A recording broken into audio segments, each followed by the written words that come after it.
Добрый день, уважаемые дамы и господа. Меня зовут доктор Нилс Душек. Я гражданин Германии и разработчик препарата Билурон. В настоящей презентации вам хочу рассказать несколько слов о истории возникновения препарата Билурон, о его механизме действия и о возможностях употребления его в ежедневном процессе. За ошибки в моем русском языку извиняюсь, но постарался чем лучше изучить и освоить русский язык.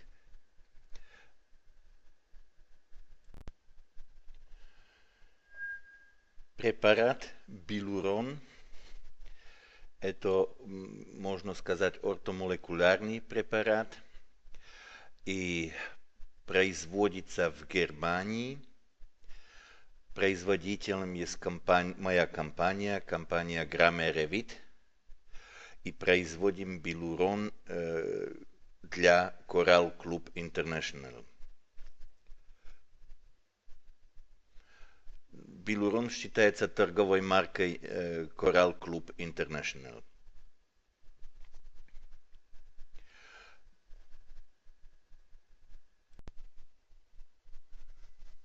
Препарат Билурон относится к группе биологически активных добавок к пище.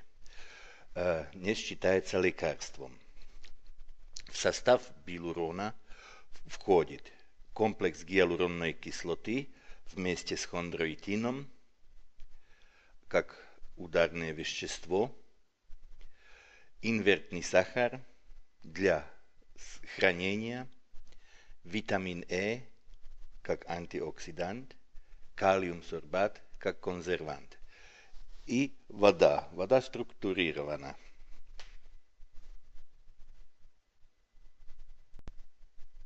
Сначала несколько слов об истории препарата Билурон.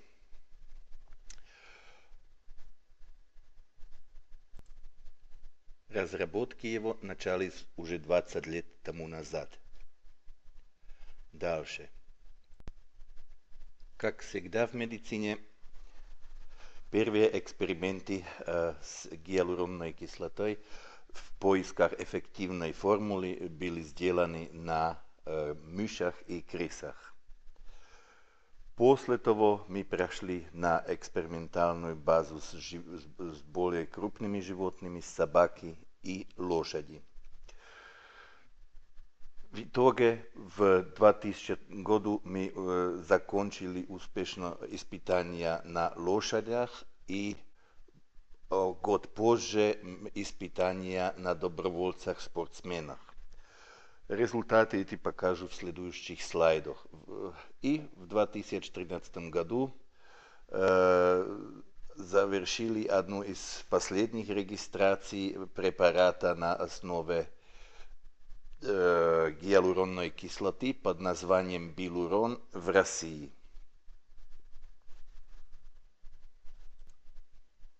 Дальше. На следующем слайде показаны результаты лечения хромоты у лошадей. Эффективность лечения после одномесячного приема гиалуронной кислоты оценивали ветврачи, и здесь следующие результаты. У 38% лошадей было улучшение, у 52% было значительное улучшение.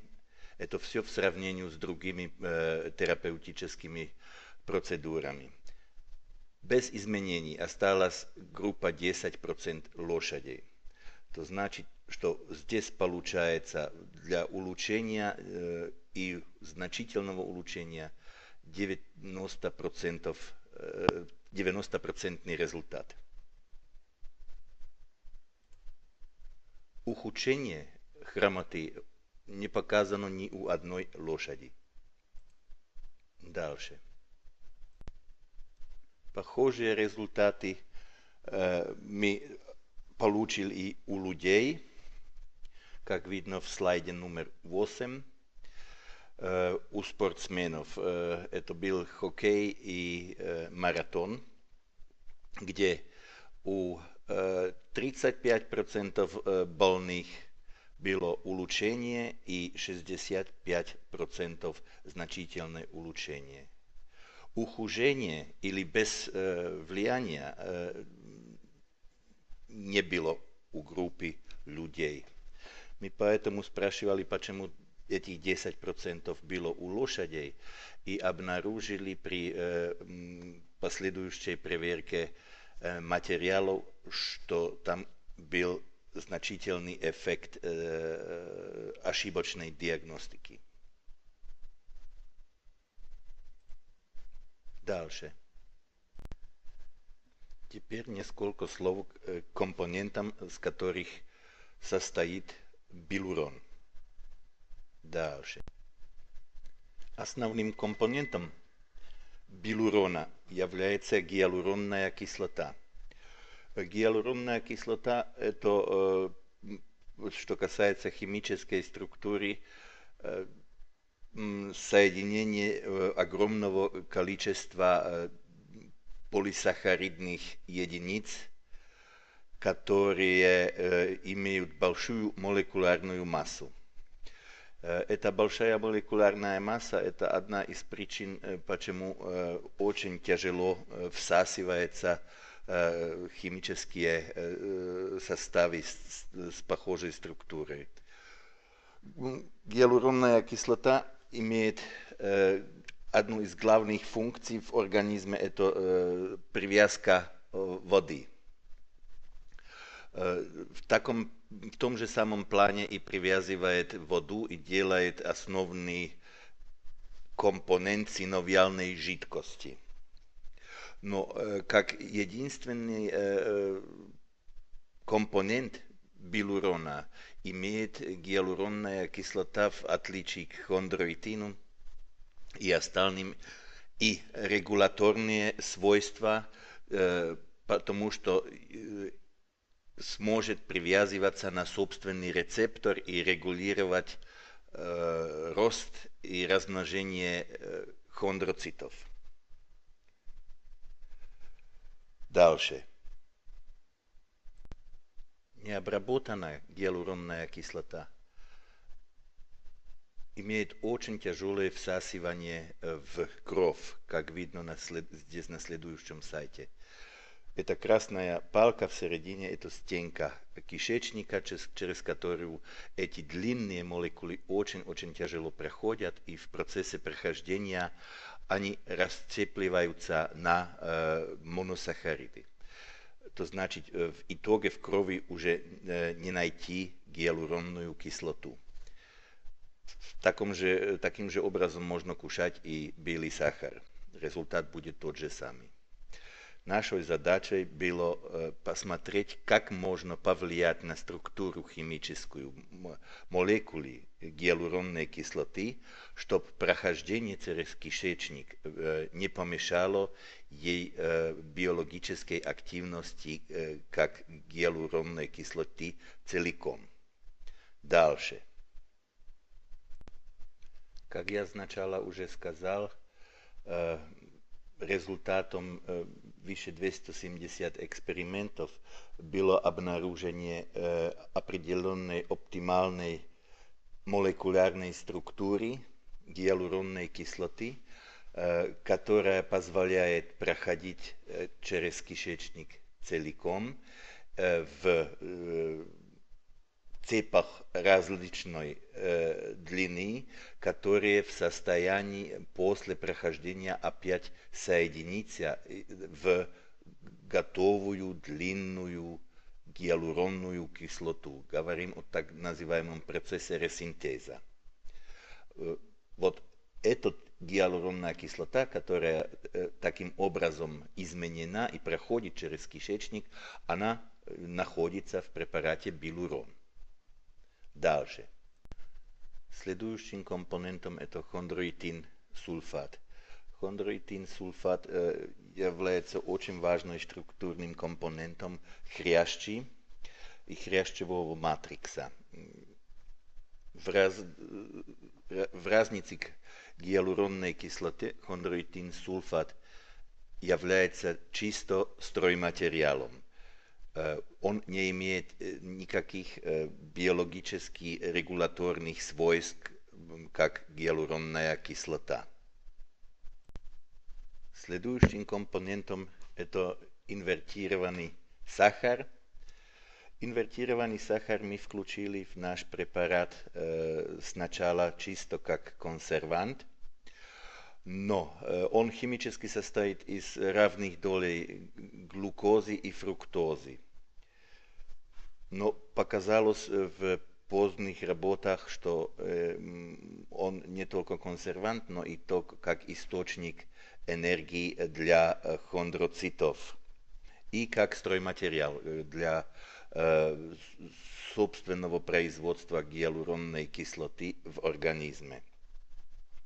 Дальше.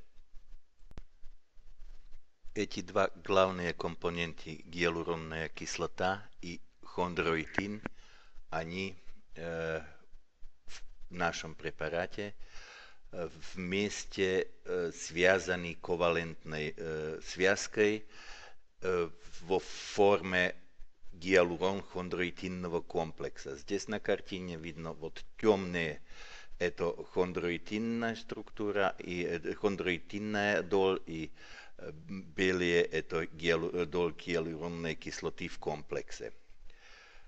После прохождения кишечником в кровь приходят транспортными белками на капсулу сустава и проходят через капсулу в суставную жидкость. В этом моменте прохождения разделяется гиалуронно-хондроитинный комплекс и отдельно проходит гиалуронная кислота, которая накапливается в жидкости сустава, и отдельно проходит хондроитин, и хондроитин используется в хрящи как стройматериал. Дальше.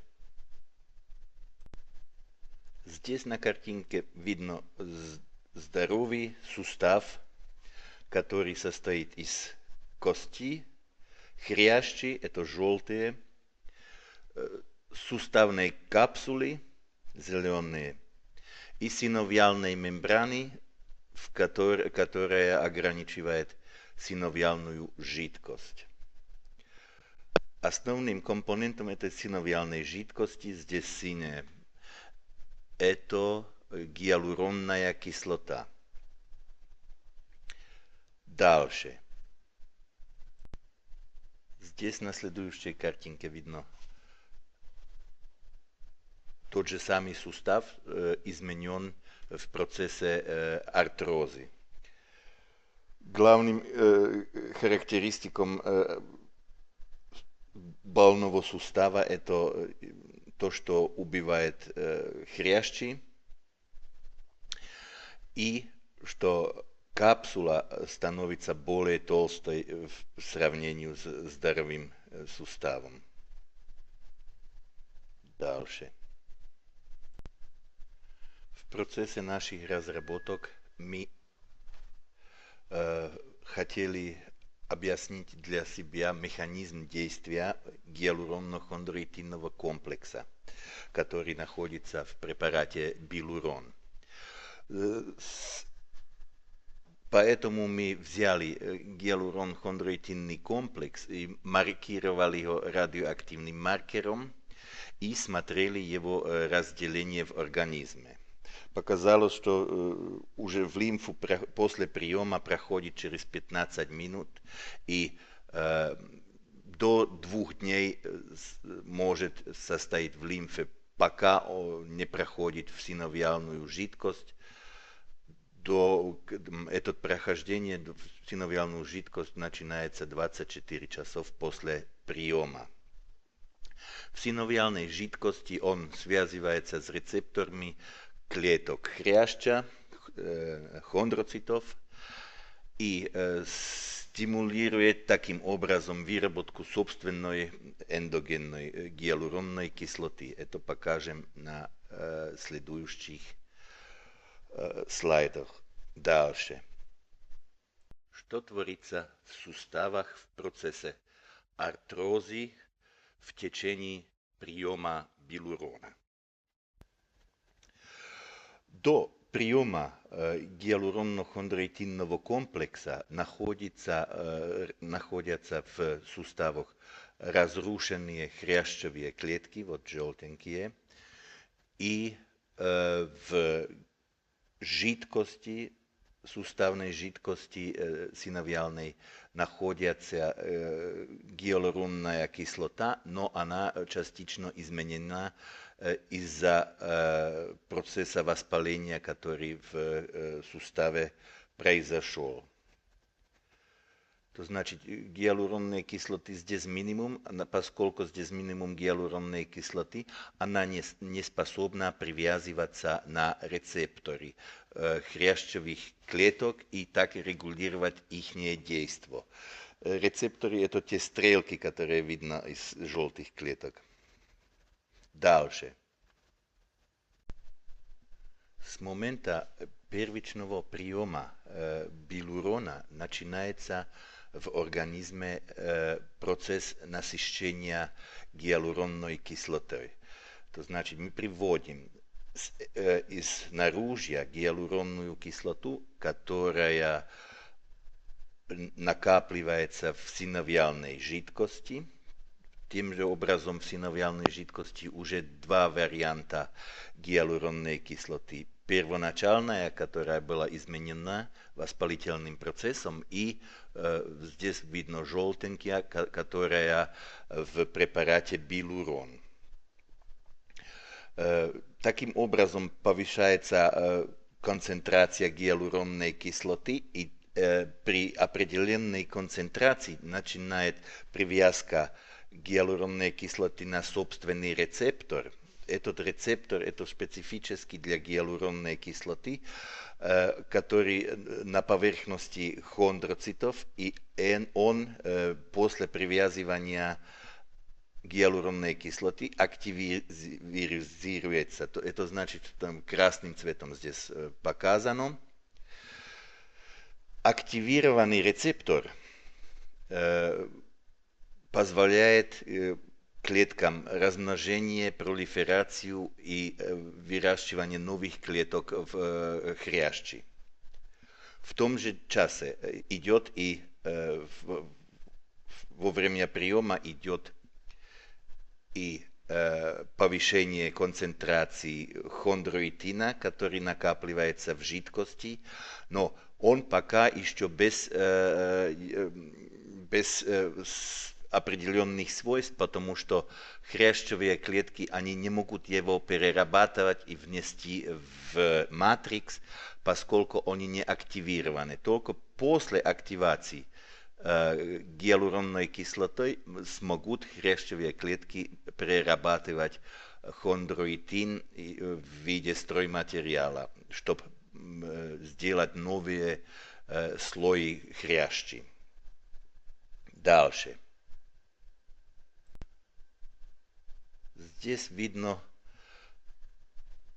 состояние сустава после приема билурона, после 30-дневного приема. Характеристически есть, что там произошла благодаря активации рецепторов CD44, произошла пролиферация хондроцитов, то есть размножение хондроцитных клеток. Эти нормализируют свой метаболизм и способны уже сами вырабатывать гиалуронную кислоту, так как в здоровом суставе. То значит, теперь уже появляются у нас три вида гиалуронной кислоты. Первоначальная гиалуронная кислота, которая при воспалении уже была в суставе. После того экзогенная желтая, которая в препарате билурон. И как результат оздоровления появляется третья форма, эндогенная гиалуронная кислота, которую выпускает организм себе сам. Дальше. На следующем слайде показана постепенная возможность восстановления сустава после регулярного приема билурон. Вплоть до того, что заканчиваются воспалительные процессы, и обновленная синовиальная жидкость позволяет суставам без огромной боли движение. На следующих двух слайдах более схематически показан еще раз процесс восстановления хрящевых клеток после приема билурон. Дальше. На слайде номер 25 видно, как меняется динамика и содержание гиалуронной кислоты в жидкости суставов во время и после приема билурон. На первой неделе, когда начинается процесс приема гиалуронно-хондроитинного комплекса, вначале находим в суставной жидкости только воспалительную гиалуронную кислоту. Постепенно с ежедневным приемом билурон накапливается экзогенная гиалуронная кислота, здесь красный цвет. Этот процесс накапливания идет до конца приема на 30-й день. В определенный момент есть накапливание уже такое количество гиалуронной кислоты, которая позволяет привязку на рецептор CD44, это где-то в пределах третьей недели приема. С того момента начинает организм сам выделять еще эндогенную гиалуронную кислоту. Интересно, что в четвертой неделе, когда процесс приема уже закончен, растет эндогенная эндогенная продукция гиалуронной кислоты, и так же самое на 5, 6, 7 неделе до достижения биологического определенного максима и без последующего приема билурон. Дальше. Теперь несколько слов о принимании билурона в процессе влияния и ухаживания за суставами. На следующем слайде номер 27 показан зависимость выработки гиалуронной кислоты от возраста. Однозначно показано, что до 20 лет организм способен вырабатывать себе гиалуронную кислоту в полном объеме. И после 20 выработка производительность гиалуронной кислоты падает, и 60-летний имеет уже столько лишь 10% выработки гиалуронной кислоты, которая ему нуждается. Это однозначно доказано, что организм надо субституировать изнаружья гиалуронную кислоту, потому что как только упадет концентрация пониже активирования рецептора CD44, восстанавливаются и процессы оздоровления в суставах. Билурон предназначен не только для больных, но и для здоровых людей.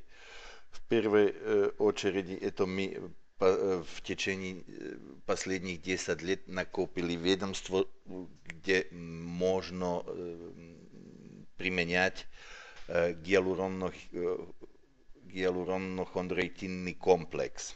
Это у детей здоровых детей в фазе роста. У спортсменов, когда у них идет или перегрузка, или профилактически до нагрузок и соревнований.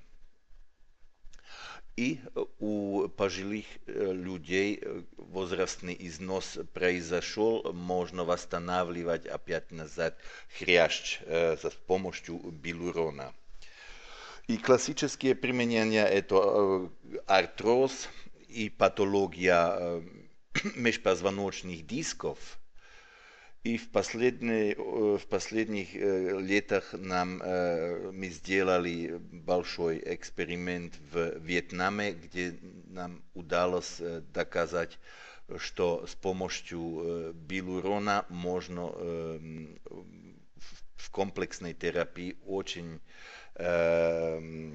хорошо влиять на подагру.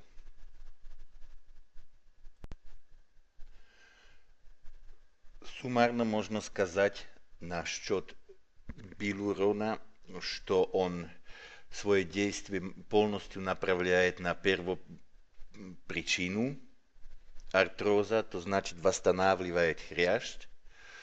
Поскольку он ортомолекулярный препарат,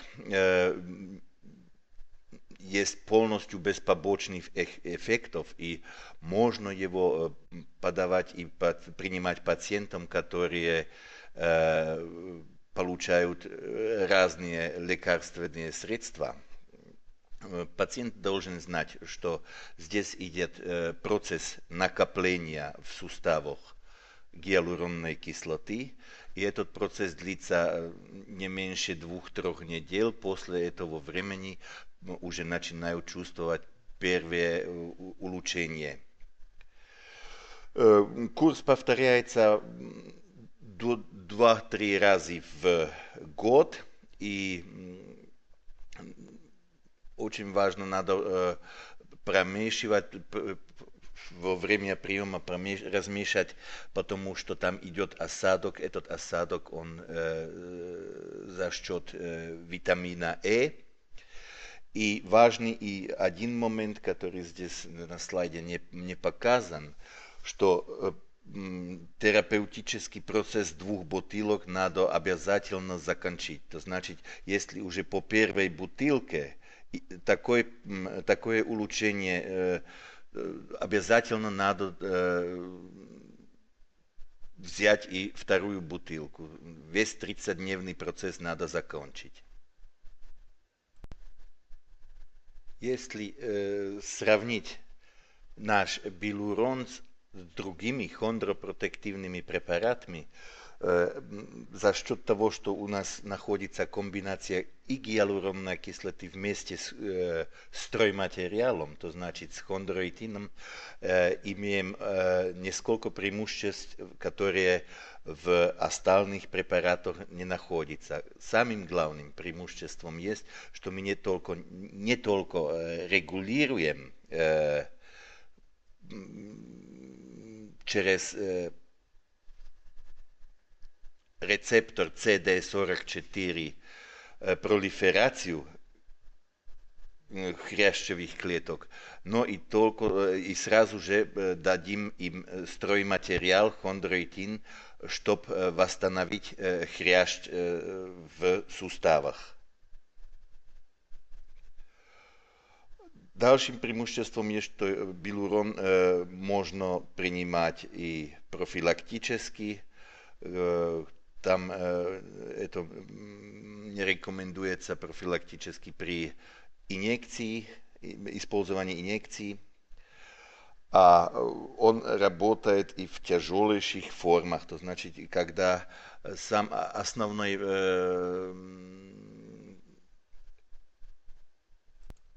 основным вопросом есть, что было в суставе присутствие каких-то остатков хрящей, как, например, при артрозе степени 4, с которого можно начать восстанавливать. Потому что при степени 5 там уже нет хрящевых клеток, и там даже и билурон не очень поможет.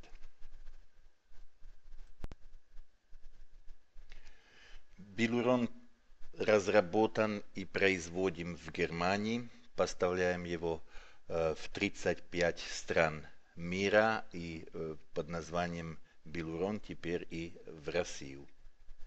В следующем показано несколько фотографий с производства современное, где гиалуронная кислота вырабатывана в биоферментерах и